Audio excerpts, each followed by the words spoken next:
प्रभु यीशु के सामर्थ्य नाम में आप सबको जय मसीह की। Praise the Lord. आइए आज के मनन के लिए हम प्रभु के पवित्र वचन को निकालें। मेरे साथ दानियल की पुस्तक निकालेगा, दानियल नबी किताब अध्याय 6 और उसका वचन 10। यहाँ इस प्रकार से लिखा है, जब दानियल को मालूम हुआ कि उस पत्र पर हस्ताक्षर किया गया है, तब वह अपने घर में गया, जिसकी उपरौठी कोठरी की खिड़कियाँ यरूशलेम की ओर खोली रहती थी, और अपनी रीति के अनुसार जैसा वह दिन में 3 बार अपने परमेश्वर के सामने घुटने टेक कर प्रार्थना और धन्यवाद करता था, वैसा ही तब भी करता रहा। Praise the lord, hallelujah. प्रभु के लोगों, दानियल क्यों आगे बढ़ा?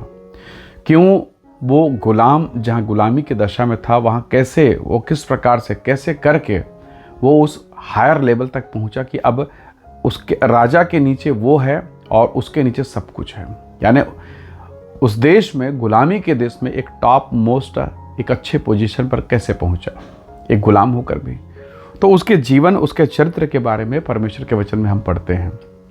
दानियल के साथ जितने लोग काम करते थे, वो लोग उसके विरोध में चिढ़ते थे, उसके विरोध में काम करते थे। जैसे कई बार आपके ऑफिस में आपके लोग, आपके मोहल्ले में रिश्तेदार, परिवार, वैसे वातावरण में वो भी जिया। वो कोई अलग वातावरण में नहीं था, वो तो हमसे और बुरी दशा में था कि वो एक गुलाम देश में था। वो उस देश के लिए परदेसी था, वो उस देश के लिए बाहरी आदमी था।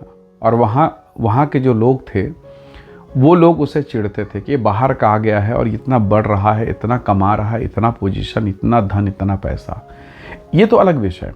पर दानियल के जीवन का, उसके चरित्र का एक और महत्वपूर्ण था, वो दिन में हर दिन वो 3 बार परमेश्वर के सम्मुख में जाके घुटना टेकता था, प्रार्थना करता था।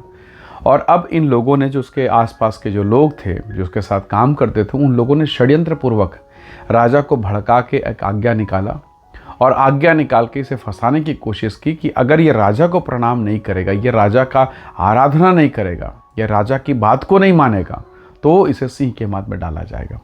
ये आज्ञा जानने के बावजूद, यानी वो जानता था दानियल कि मुझे परमेश्वर की आराधना को बंद करके इसकी आराधना करना, उसके बावजूद उसने वही किया जो पहले करता था। जैसे परमेश्वर के वचन में लिखा, दिन में 3 बार वो प्रार्थना करता और उसी रीति से करता रहा।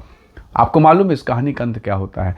परमेश्वर का धन्यवाद, दानियल सिंह के माद में डाला जाता है और महिमा के साथ निकाल दिया जाता है। और जो शत्रु थे, वो जब सिंह के माद में डाले गए, उनका पूरा घराना नष्ट हो गया। Praise the Lord. परमेश्वर के लोगों, ये कहानी हमें बताती है, हर वो दशा, हर वो परिस्थिति जो आपके विरोधियों के द्वारा, आपके विरोध में काम करने वालों के लोगों के द्वारा अगर बनाई जाए, और अगर आपका ध्यान प्रभु पर, परमेश्वर पर टिका हुआ है, तो परमेश्वर का वचन आपको संभालेगा और प्रभु आपको ऊंचा उठाएगा। Praise the Lord. परमेश्वर आप पर दया करेगा और अपनी महिमा को प्रकट करेगा और उस महिमा में लेके जाएगा जिसके विषय में आपने कभी सोचा नहीं। पर क्या करना पड़ेगा? मैं जब अच्छे दशा में हूँ तब भी 3 बार, और जब बुरी दशा में हूँ तब भी 3 बार प्रार्थना।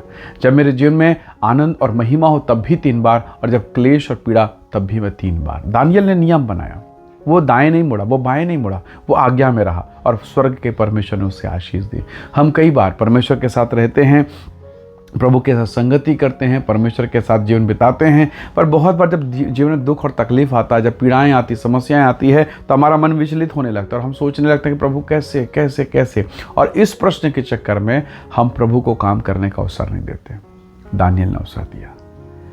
दानियल रोया, प्रार्थना किया, प्रभु की उपस्थिति में रहा, परमेश्वर को, प्रभु को उसने प्रसन्न किया। और देखिए, जब वो सिंह के माद में डाला गया, सिंह के मुंह को स्वर्ग के दूतों ने बंद कर दिया। Praise the Lord.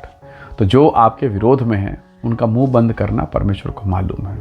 बस हमें परमेश्वर के साथ बैठना आना चाहिए, परमेश्वर के साथ प्रार्थना करना आना चाहिए। यही परमेश्वर का वचन हमें सिखाता है। हो सकता है आज आप पीड़ा में, बदनामी में, निंदा में, कई प्रकार के बातों में घिर गए, फंस गए हैं। क्यों ना हम दानियल के समान प्रभु के चरणों पर बैठे और कहें, खुदावंद, मेरा बढ़ाने वाला, मेरा छुड़ाने वाला, मेरे मस्तक का ऊंचा करने वाला तू है।